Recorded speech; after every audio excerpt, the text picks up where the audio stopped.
And so now I'm going to pass it along to Laura Scott to introduce the facilitators for today. Hi, everybody. If you didn't see in the chat, my name is Laura Scott Carey. I'm currently on a gap year, actually, but I'm a theater major at SMU, and I've been so happy to be a part of this group on my year off. It's really been a bright spot for me. So we actually have two incredible educators leading this workshop today.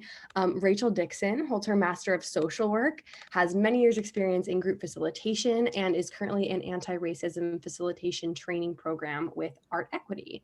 She has 20 years of in the classroom experience from kindergarten through college and has taught for extended periods at Prairie View A&M University and University of Houston downtown. She currently serves as the artistic associate at the Ensemble Theater, and we're so excited and grateful to have her with us today. So welcome. Thank you.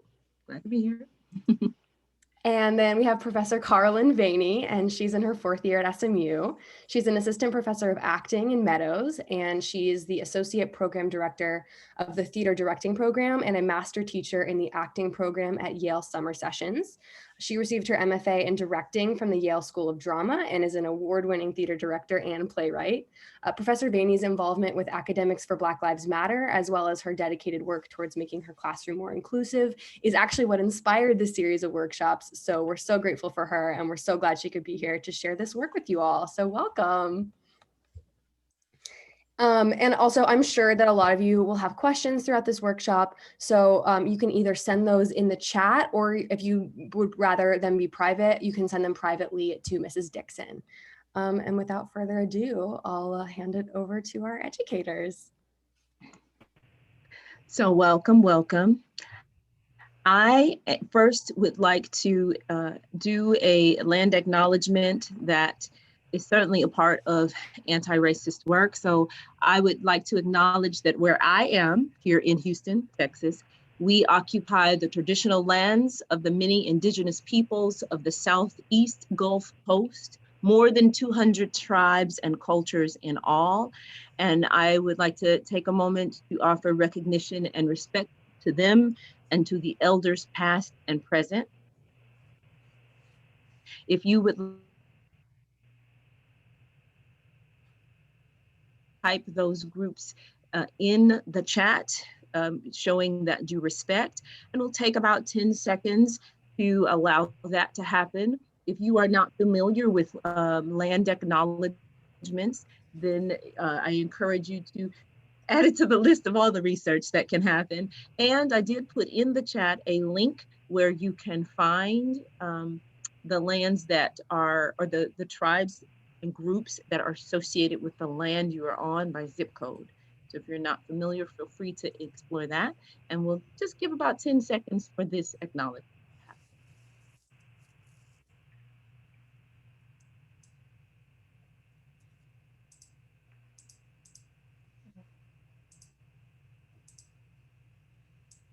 Excellent. Thank you for sharing, Dallas. Yes, where you are. If you can't name them all, then you shouldn't name any, but I am so excited when folks know them and we do take the time to acknowledge them. So thank you for that. All right, Ms. Kara.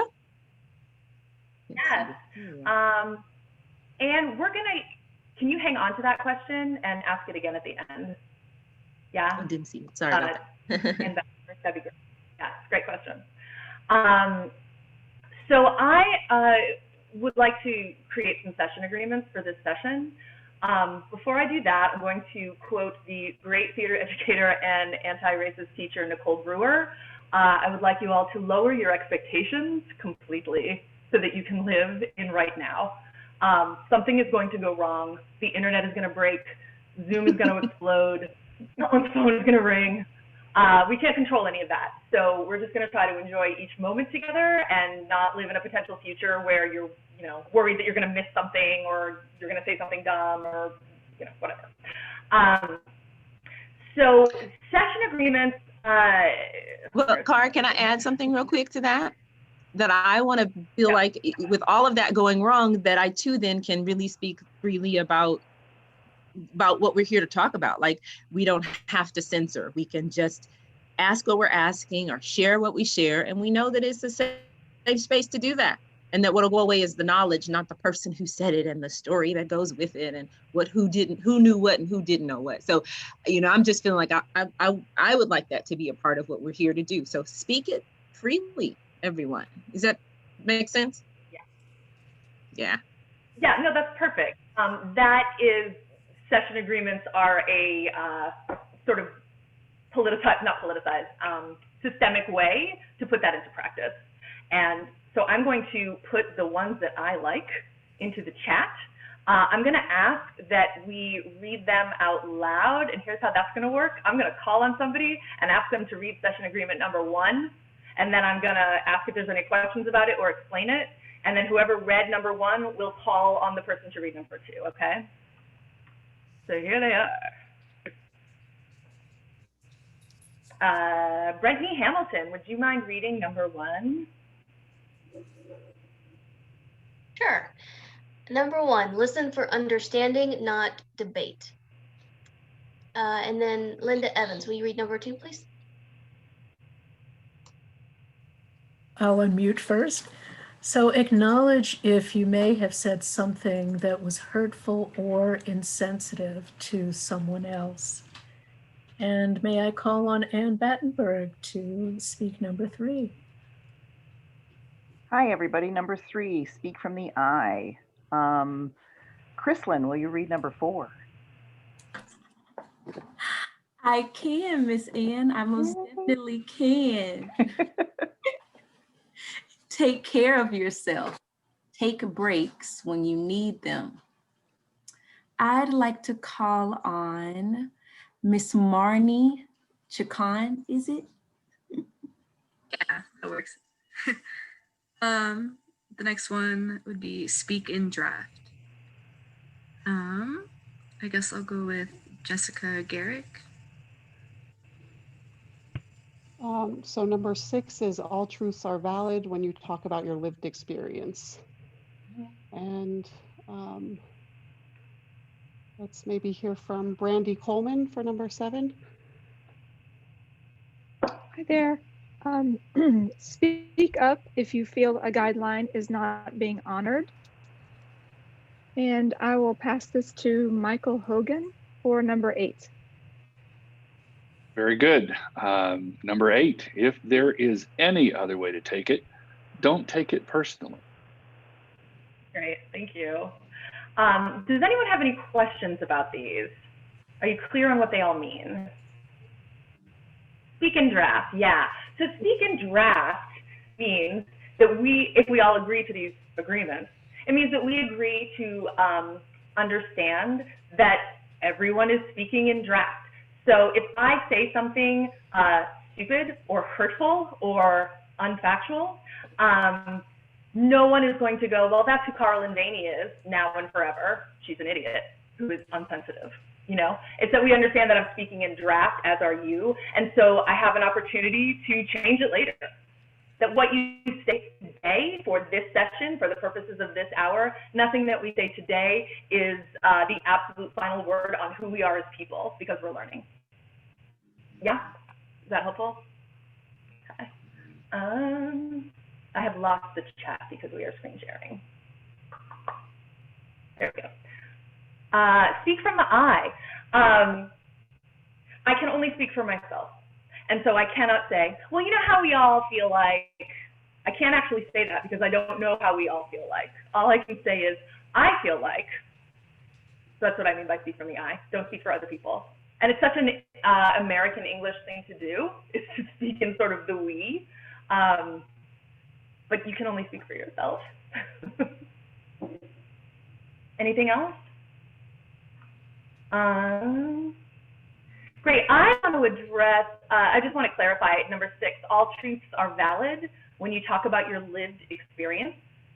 So to be really clear on that one, if I were to say to you all today, if I were to say to Jill Kelly, like, Jill, Professor Joe said this thing to me and it was really sexist.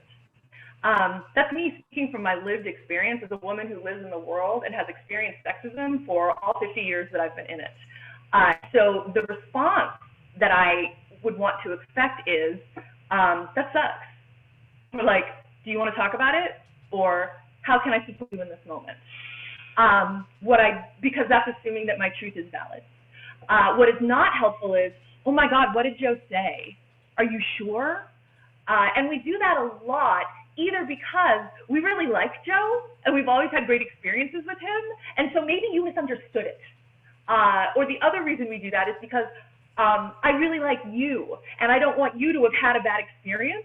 So maybe if I can hear what exactly that person said to you, I can be like, oh, no, you didn't, your feelings weren't hurt, you're fine. So all truths are valid when you speak about your lived experience. Just means if someone says something from a point of view where they live, we're gonna just believe them. We're not gonna try to talk them out of it. On the other hand, if you are speaking from something that is not a lived experience, I'm going to question that. And Rachel is going to question that. You know, if a white person says, you know, I was a victim of reverse racism, I'm going to question that because reverse racism isn't a real thing. And so I'm going to say, well, can you tell me what happened? And, you know, and we'll dig in and we'll probably see that your feelings were hurt, or you felt insulted, or you felt angry, or you felt away, but you were not a victim of reverse racism. So that's where that lands. Any other questions about this? I can't really see hands, so you'll have to put them in the chat if you do. I can make it go away so you can see hands. Oh, thank you. Okay. Great. Rachel. Yes. I think, are there others that you guys, very smart group of people, we're here to facilitate discussion, not to be the experts. That is what Ms. Kara uses in her class. You may have other things. Are there other agreements that you feel like should be on this list? You saw 9 and 10 were empty. Are there other things that, you know, are the bullets of how your classroom structure, you feel like the entire body of it that's in the room right now needs to know, hey, consider this one. Does anyone have another?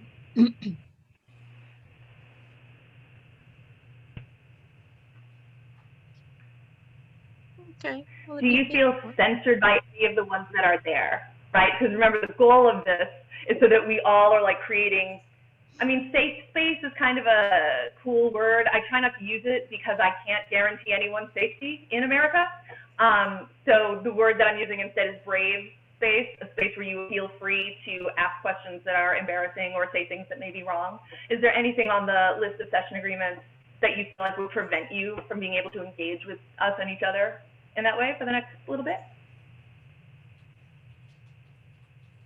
I love that. So I also want to point out, if you want to speak out, you can just turn your microphone off and go on and say it. But if you want to type in the chat, that's totally cool too. So thank you, Professor Lander, for adding that.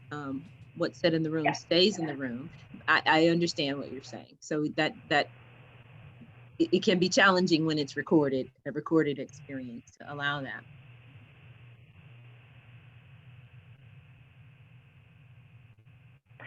Brave space. Brave. But in 2 years, you know, it'll be something else. And maybe you'll be the one to make it up. I think the last piece of training, we use the word courageous, because it takes a lot of courage to same family of words as brave. I would like to add, and I'll type it in the chat, allow space for everyone. Step back if you need. Step back if needed. And for me, that is, so as a minority, if I'm in a room full of other, and in this case, everyone else is the other, not me. Often it can be an experience where the people, minority, don't get a chance to speak, get a chance to put their input in. And so in the trainings that I've had and in my own lived experience, encouraging people in agreements to allow room for other, right? Just step back. Don't be the first to talk all the time, especially if you're white and there are Black people in the room. Thank you for saying that. And thank you for modeling that we can say if you're white and there's Black people in the room, that we can be really clear about what we mean. Thank you, Rachel. Mm-hmm.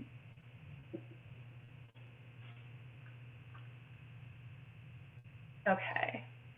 Do we want to move on to our next thing? So here you go. In the chat, you're going to find a link. Oh no, that's not a check. That's not what you need. I'm so sorry. That's green is for me. That's not for you. So ignore that. And then look at this one. I see that first thing that went wrong that Ms. Kara was talking about. That was it. So what I do want to give you is this. What word comes to mind when you think about implementing anti-racism? And instead of putting it in the chat, you will go to text R Dixon 784 to 22333, or you can, I was click this link that I'm going to put in the chat now. Click this link that I've just put in the chat, and it'll take you to a place where you can type in a word to answer the question. Ms. Kara, can you give them the question again? Yes. What word comes to mind when you think about implementing an anti-racist teaching practice? So you're learning all the stuff, you're getting all the notes, you've done all the research on your own. What word comes to mind when you think about how to implement that in your own classroom? And it needs to be a single word, is that right? You could do a small phrase. Yeah. Okay. And of course, it's not working.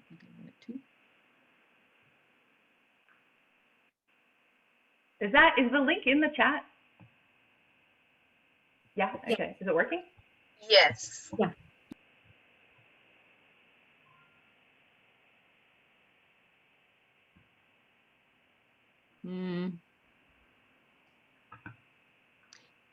It's not liking it.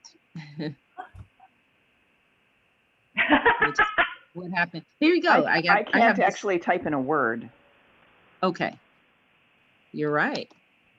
All right. So in the chat, please. Yeah, that's okay. There we go. It's not allowing us to do it because apparently errors happen, right? I did something wrong. So if you could just type your one word in the chat, that would be awesome. Type your one word in the chat that you think about or that you experience or feel. We have some great words. Compassion, empathy, necessary, deconstruct, important, accountability, thoughtful, sensitive. Great words. Great words. Yeah. So I'm excited, Ms. Kara, that we did not get words that suggest fear or concern, right? Which is understood. You guys are here by choice, and you are wonderful, amazing scholars at the university level. And I'm so excited that this is not a fearful or concerning experience for you. And I bet if Ms. Kara and I stopped talking for 2 seconds, you guys would have a wealth of information to share with us. But the goal today, right, is to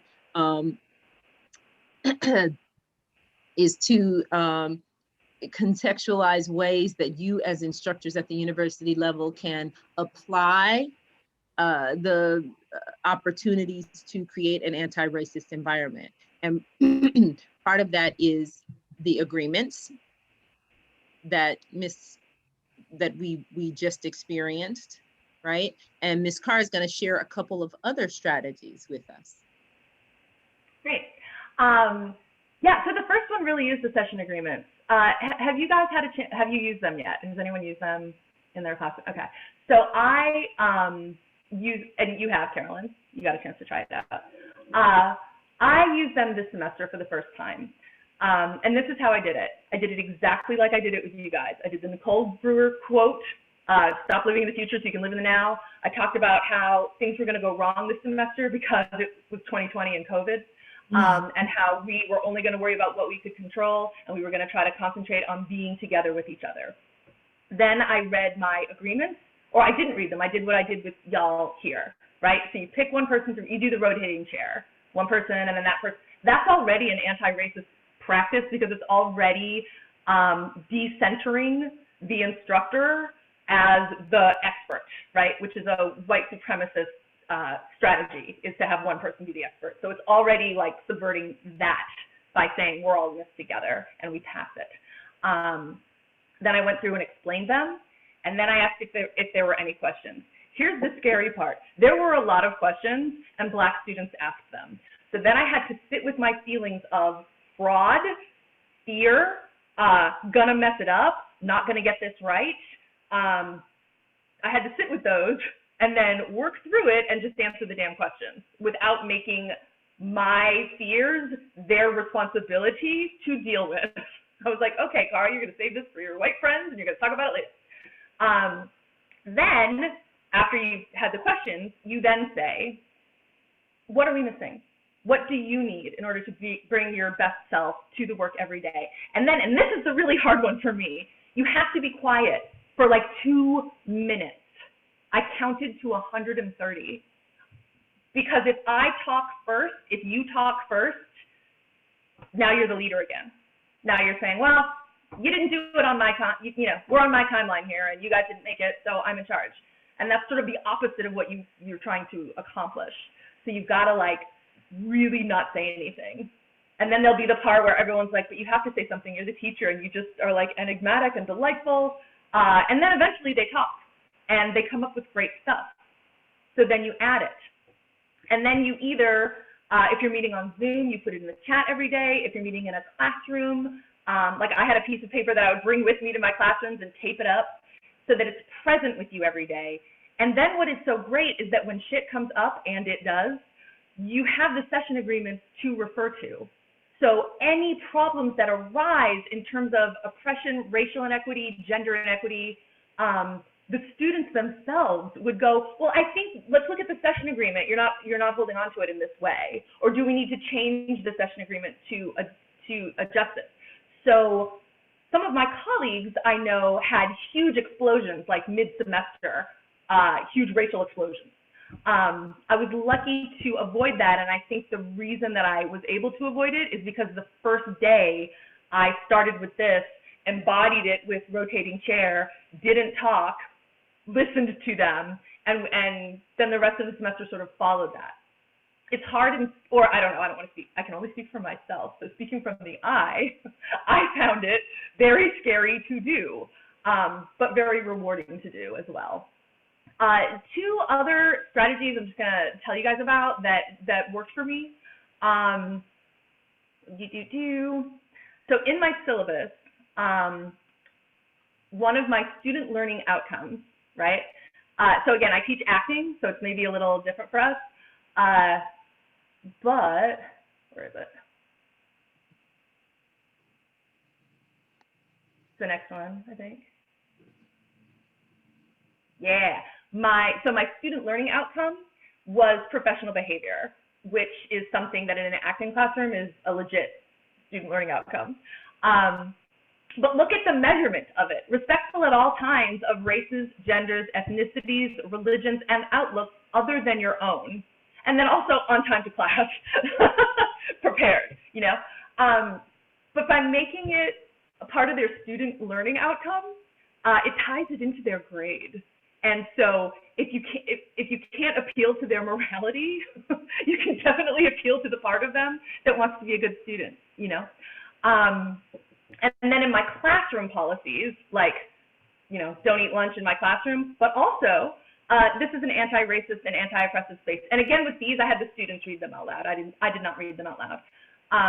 So then anti-racist and anti-oppressive, this means that we acknowledge that racism, sexism, homophobia, and other oppressive practices exist in theater professionally and at SMU. And we actively and consciously work to counter these practices. Lay it out. Students who engage in intentionally harmful behaviors will be asked to leave the class. I did not have to do that this semester. I'm really excited about that. If you engage in these behaviors with innocent intent, but harmful impact, including me, you'll be offered opportunity for education and amends. And then I talked about what that meant. Sometimes you say something, right? Sometimes it's intent versus impact, but I didn't mean to hurt anyone's feelings. Totally, I get that, but you did. And so now we're going to talk about how you fix that. Here's the education. Here's why that had a harmful impact. Here's your amends. What are you going to do about it? Often an apology is fine. And the thing that I think really created buy-in from my students is that I put myself in this, that I said including me. And the strategy that I had for that I discussed with them was this. I'm a white woman of a certain age. I am working hard every day to be as up to date as I can. However, I'm going to fuck up. I'm going to make a joke that was really funny in the 90s that is not okay now. I'm going to do it. When I do, you are to hold me to the same standards. You can just say, Kara, that wasn't cool. Kara, that was upsetting. And then this was the key part, I think, that I then said, however, the power imbalance is real. I am in charge of your grade. So if you feel like you do not want to speak to me directly, you can speak to my TA. Had a TA for this purpose. The TA will then come to me and say, Kara, this is the thing that you said and it was problematic. They will keep you anonymous, and I will not ask them who said it because it doesn't matter. What matters is that I resolve it. So I think, so just to recap, the thing that really created the buy-in in my class and made everyone intent on working on this in a real way was that I held myself accountable, that I had a strategy in place for how you deal with me when I am the problem. And then the 2 times this semester when I was the problem, I dealt with it transparently, publicly, and like as quickly as I heard about it, I fixed it. And the way that I attempted to fix it was to say, hey, I've been made aware that I said this, that it had this impact, and I apologize for that. I don't want to make anyone feel that way. And then I was just quiet. And then the students said what they needed to say, and then we all agreed that we could move on. And that sounds so easy as I talk about it now, but again, at the time, when I heard that someone was mad at what I said, I was like, I went through the white fragility checklist. I was like furious and offended. Don't they know how hard I'm working to try to, right? But I had to do all that on my own. You don't do that in the classroom, and you don't do that to the TA. You do that by yourself, and it's legit to feel that way. But then you come back, and I think, just speaking for me personally a little bit, it can be hard when you're like, here, and then the kids are like, great, more please. It's hard, but also it's beautiful because they believed you and they took you up on it, and so now you have to rise to that, you know? So it's like hard and incredibly rewarding. Cool. I feel like I want to stop talking about that now, and I'm not sure if I should look in the chat for the questions or hand it right over to Rachel. Rachel, what do you think? I think we go forth. You can go ahead and talk about diversity of material. And then if we have questions, we will pick them up as we go or after. Okay. We'll do all the questions at the end. Look, or am I trying to be in control? I'm not sure, right? I'm aware. What were our, the diversity of material. Yeah. Mm-hmm. Do you want to go? Do you want me to go? Oh, okay. So I'm not looking at our cheat sheet anymore, Ms. Carr. So it is so important that we have a representation of all of the isms in our classroom, and that's categorizing it in a very brash way, right? Racism, genderism, all of that. But it's important that diversity of material reflects the world that we're in. And so I'm in theater. I mean, I have degrees in other things, but theater is my focus right now. And in the classroom, it can be really tough to not present just white theorists. There are so many different theorists out there. They're just not as known because of the construct of racism in this country, right? And bringing their work super, super, super important to creating an anti-racist and an equitable space with the material that our students are getting. And then you have to do it all of the time, right? You have to present scholars, technicians, theorists who represent the world all of the time, not just when you have BIPOC folks in the classroom with you. And that's tempting, I can imagine, but it's important that whether they are BIPOC or not, they know there are other ways of thinking about our material, right? And so this does mean that we may have to do the work, right? I taught theater for 15 years before I started including African-American theaters, not theaters, but theorists, Asian, so because there were other theorists, but I kind of stuck to the main dude and then sprung board from him. And that meant I had to go do the work. And right, we're like, oh, I'm already doing what I do, the energy to do the work. But the payoff is so great when you know that your students are getting a very full picture of what is available to them. And it helps to broaden their understanding of the curriculum that you're presenting. And then contextualizing that material is super important. Ms. Carr, go ahead. I was just thinking about contextualizing, because there, I mean, theater is rife with white men, and I don't want to, you know, throw them all out. So how do you make room for them? You know, one of the things I had a lot of success with this semester was, like, if I say Stanislavski, are you guys okay? Well, Stanislavski is like one of the guys in theater. He's like one of our guys. So the way that I contextualized him was I said, has anyone heard of Stanislavski? Yes. What have you heard of him for? And I was super psyched that they had heard of him for really great things. I was thrilled with that. I was like, great. So let's contextualize Stanislavski. He was a straight white guy. He was married to a woman. He had the support of a really huge government behind him for a long time. He had a ton of money, a ton of resources, and he had a wife to take care of, like, his food and neaten his desk and yada, yada. You know, so contextualizing it with, he was a brilliant man, yes. He also had the opportunity of time. And he also had the opportunity of publication, of people encouraging him and wanting to get his words out. So when I say we're going to study the Stanislavski technique, it doesn't mean that there aren't any others.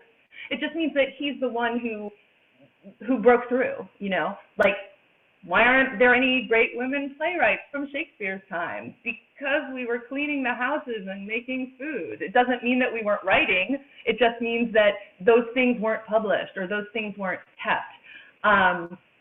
I think it is useful to hear that, for students to hear, oh, right, people who looked like me were doing things. Even if they weren't published, or even if those things haven't survived to today, it doesn't mean that it wasn't happening. It just means that it wasn't valued in that time. I think it helps them, I know that it helps me not see all of history as a block of whiteness until, like, the 1900s. And my experience with the students is that it helps them feel that way as well. And then I also just personally ruled for myself, which I could do because theater has these resources, that I was going to have one white theorist and one white playwright, and that was it. And so I put that challenge to myself, and then I had to find the material. And in my discipline, that's hard to do, but not impossible to do. I don't know what it's like in other disciplines, obviously. So if that's not possible, I beg that you learn a little bit about their personal lives, who was supporting them, why they had all this access, why they're so beloved today. It helps. I would counter to guess, Ms. Kara, that every discipline has somebody of color engaged in the process of the knowledge base that we have. And you're right, it may just take that little bit of extra legwork to find them, because they may have been doing the work and not be published. When I go back to look at inventions, I've done some writing about pieces related to invention. My first degree was in science, right? And so I'm fascinated by that. And so many of the inventions were not patented by African Americans, but then some years later, they were patented by someone white with a different twist. And it's like, well, what happened? So I challenge that they're there. We just have to, that's what I meant by do the work. Yeah. And we know that history in this country in general, that our K through 12 kiddos, right? There's research now, New York times the 1619 project that says the history that we're learning contains so many myths. And so by the time they get to us in college, right, we have an opportunity to adjust that understanding of our world. And that is super important, right, that happen.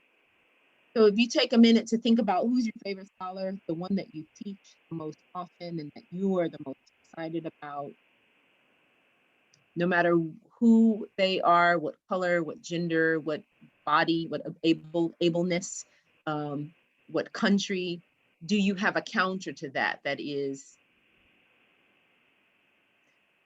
of a different group? And if you don't, what's the work it'll take to find one? At least one.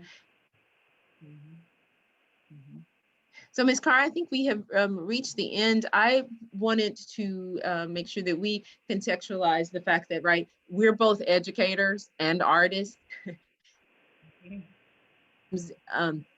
Decision to bring us for this conversation was not so that we can be the experts. You all are, we're all in this together. We're the experts, and that the Google Drive documents, it's a breadth of information, a great place to look and learn.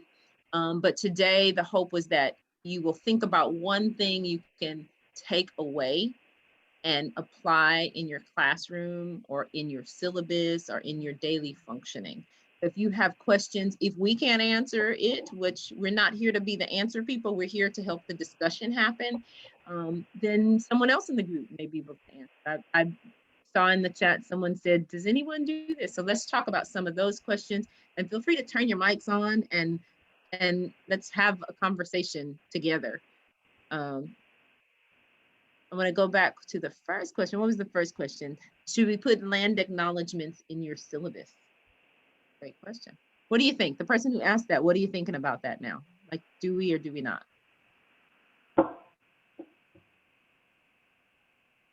I have an opinion, but I'm one. It seems to me to be one way to do it. Yeah. In the three or four circles that I move in where land acknowledgements is a big part of what we do, I have not seen them in writing. I have only heard them spoken. It's something about the breath. But I do think as SMU, as BLM's hope is to affect the SMU culture, that it could be really great to put a land acknowledgement in your syllabus that is about the SMU land and say, here at SMU, we sit on XYZ. So not only would that introduce it, but it might spark some equity and acknowledgement of your journey and your classroom's journey, and ideally the university's journey to move to an anti-racist space. That's my thought. Anybody else thoughts on that? I'll pipe in. So I went to school in New Mexico, and there was a big deal to recognize, who the ancestors were, who the previous landowners were, that sort of thing. And so being in Texas, it's sort of, that's just not what's discussed. So I feel like I never even thought about it. So whoever put that suggestion, I think it's a great one, just to even just start planting those seeds of like, yeah, the way it looks now is not the way it always was. There was like an earlier history, and it's okay to be curious about that and to acknowledge that. Yeah, and I just want to call attention to Jill Kelly's thing that she just put in the chat about the value statement. I've read it. It's a great, I really like it. It's a great statement. So that's a great resource if you would like to use it.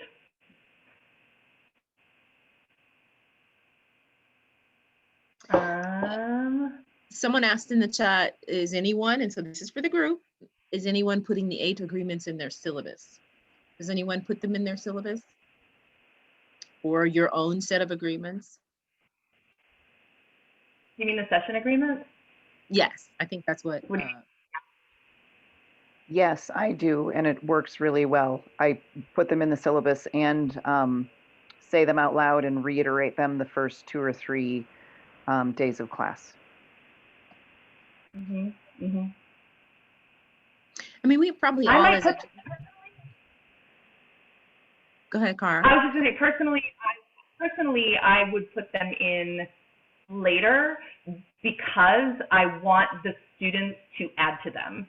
And my personal fear would be that if I had them in the syllabus on day 1, it would already be my property, and I would want them, and I want them to think of it as our property. And I was about to say, all of us as educators probably have some version of agreements in our syllabi, right? We have those because it's part of what we do when we create a syllabus.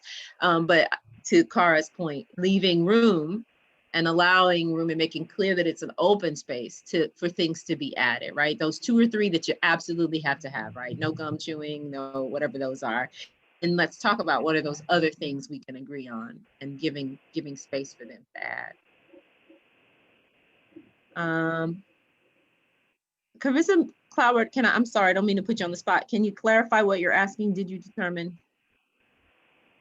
Oh, I see. Ms. Cara, I think that was a question for you. Did you determine the education and amends, or the student who was harmed, or some combination? I did not determine the education and amends. I offered the education.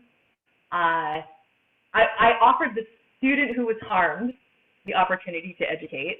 That particular student is one of the bravest humans I've ever met.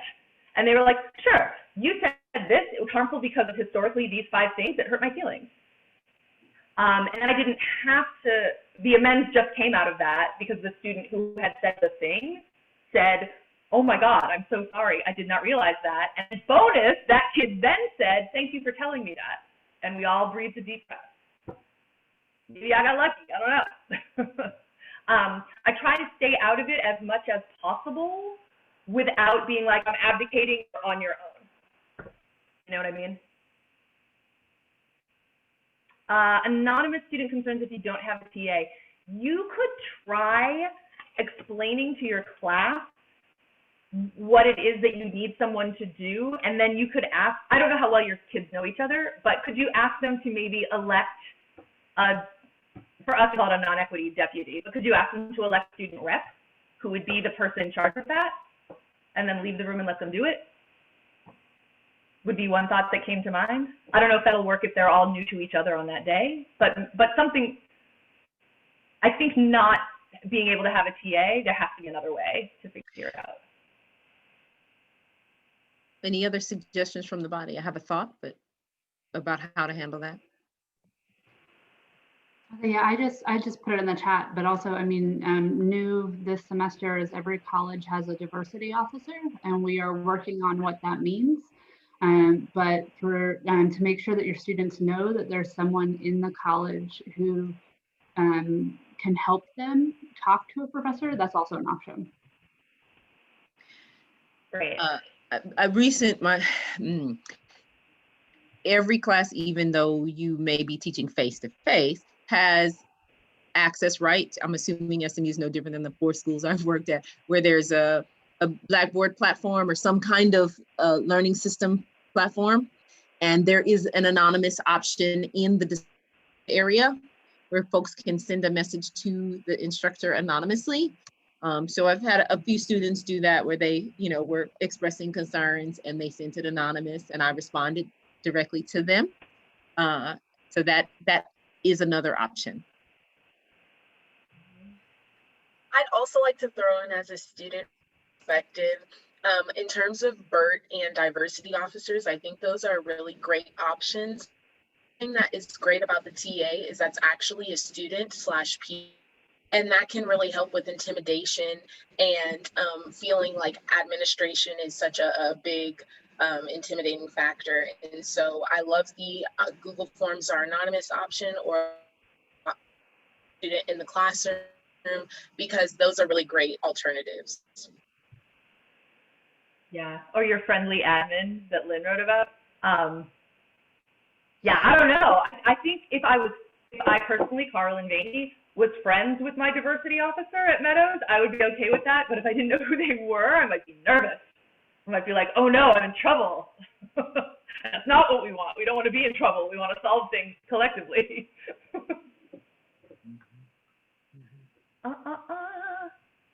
Is it valid to oh, sorry, Rachel, go ahead. No, please go ahead. Okay, I was looking at Tyne's comment, adding to something in the resources. You want to comment on that, Tyne? Your thought in the chat here about add to this something from a resource in the Google Drive folder. The challenge, a challenge.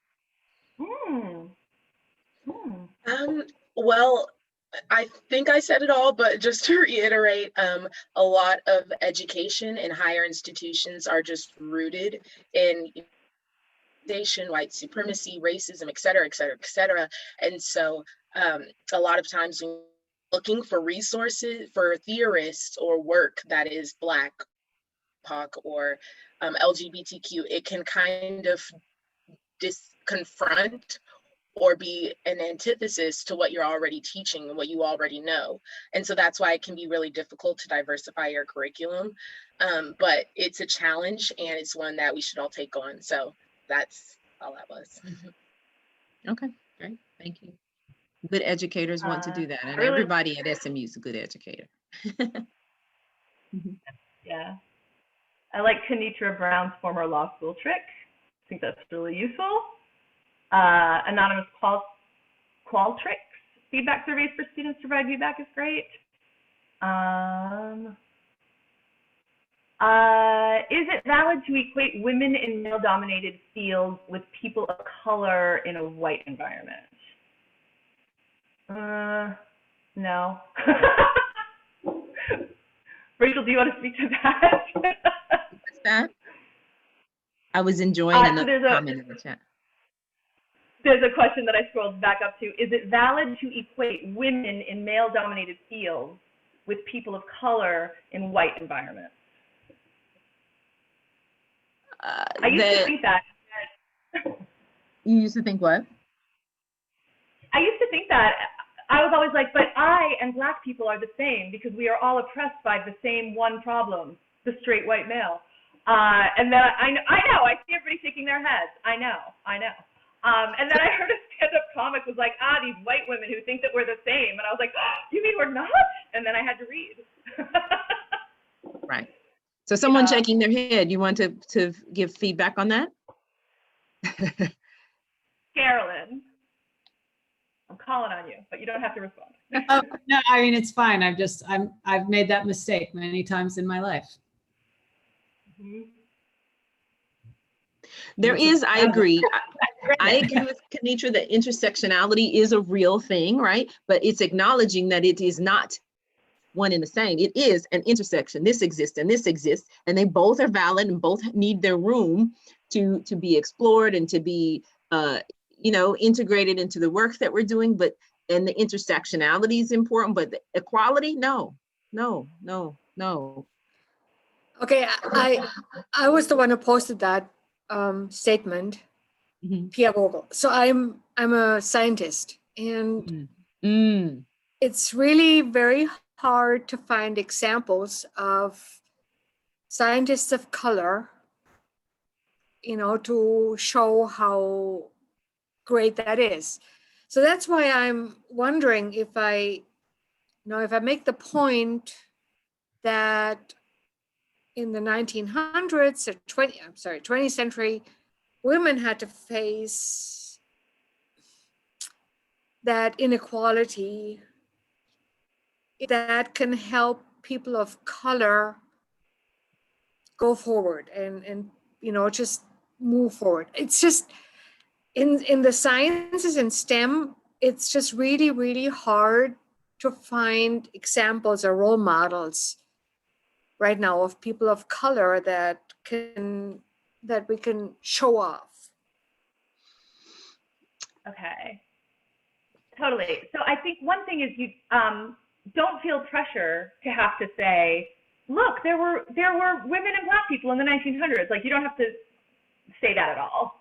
you can just assign them a reading that was written by a person. Do you know what I mean? So you're teaching what the theory that they came up with. You're not saying these people existed. You're saying, read this article by Dr. Pia Vogel from the 1700s, you know, and they'll make that connection on their own. And I had another thought, but I lost it. I'm glancing at you, Rachel, to save me.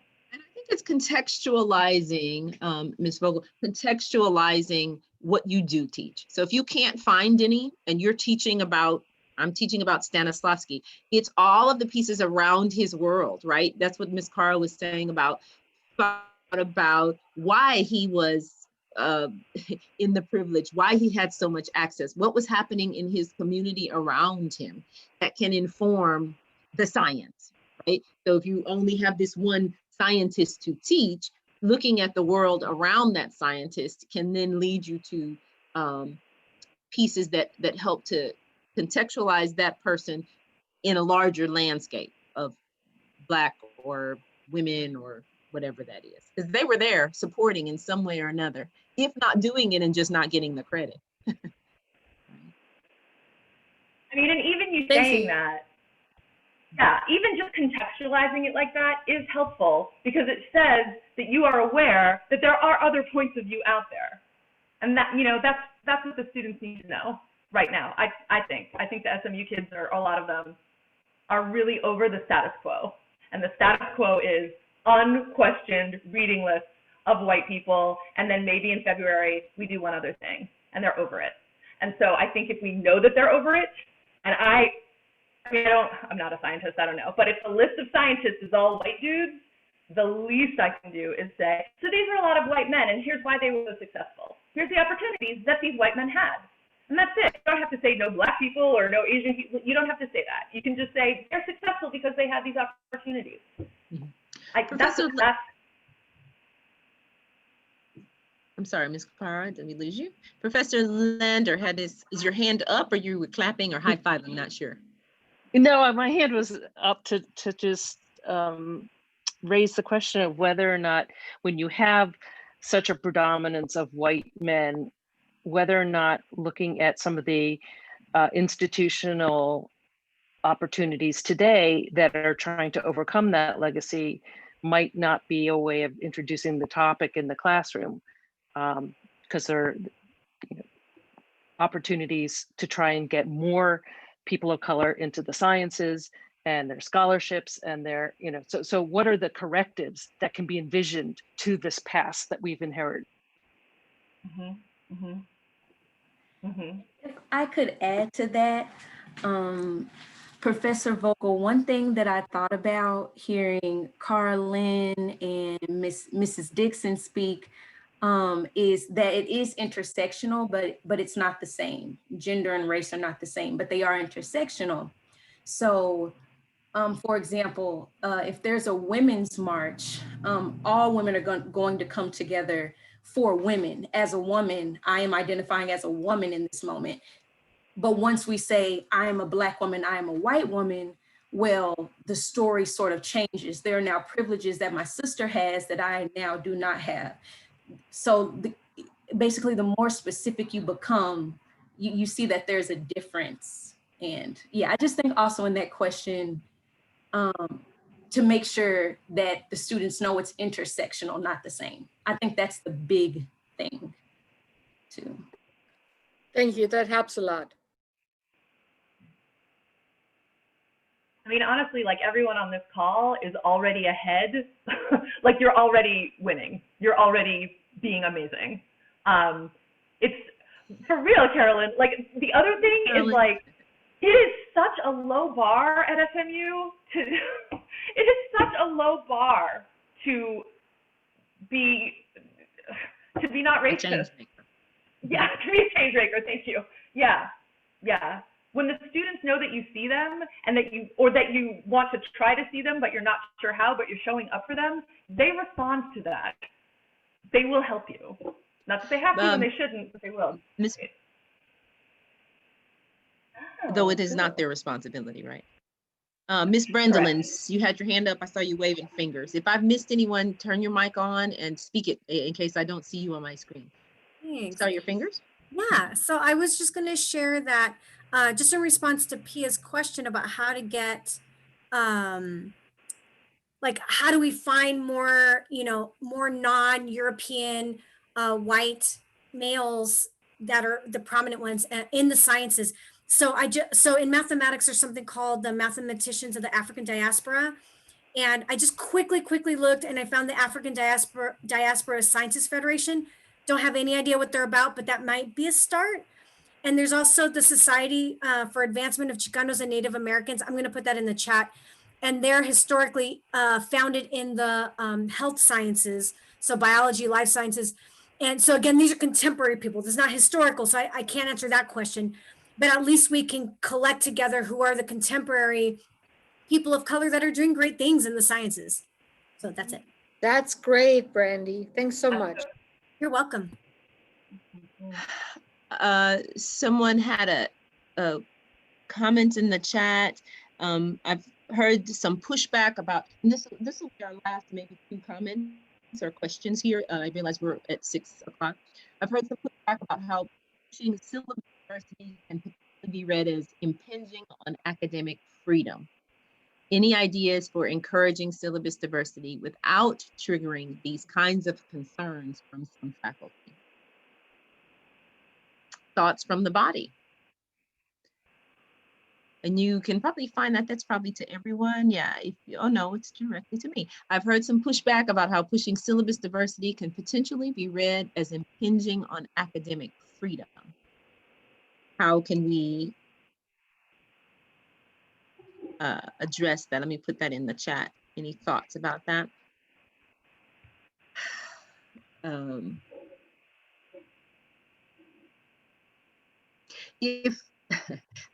My thought about that is, you brought me here to teach my students this discipline, this form. When it was theater, I would have said this craft. And in order for my students to be the most well-rounded, I have a responsibility to introduce them. So it's not about replacing anyone, it's adding to what they're getting. That is what I would have said back when I had to defend why my 4,000 level theater history class was taking a turn from the usual Greek, Roman, medieval. There was more theater than that happening. That is still important, will be addressed, but I'm adding to it so that they know at this predominant non-PWI institution, their folks were doing theater too. Or there were black and brown and women doing theater too. That's my Any other educators have a thought about that? And this is the last of our comments. I had a thought about that, just a response. Oh, sorry, go ahead. No, Miss Ariel. No, go ahead. In the idea about, about how pushing syllabus diversity, sometimes I hear people using the word diversity when they mean people of color instead of everyone. And so I think if the language, or what I have done is try to make that language in my syllabus be inclusive to everyone, to all people. And so in that way, it's less about infringing on academic freedom, but making space for all perspectives and voices and having it be pro-inclusivity focused. Right, great. Ms. Kanitra, you have your hand up? I do. I'm not answering the question from like a teaching perspective. I'm answering it from someone who puts on programming for students and does admissions work for my alma mater and all of this. But as a former student, is that the whole point of going to college or university education for me is I call it the stretch. And the purpose of it is to be uncomfortable. If you are comfortable the entire time that you're in college, this is going to sound really harsh, and I don't want to say it this way, but I don't know another way to say it, but somebody failed along the way.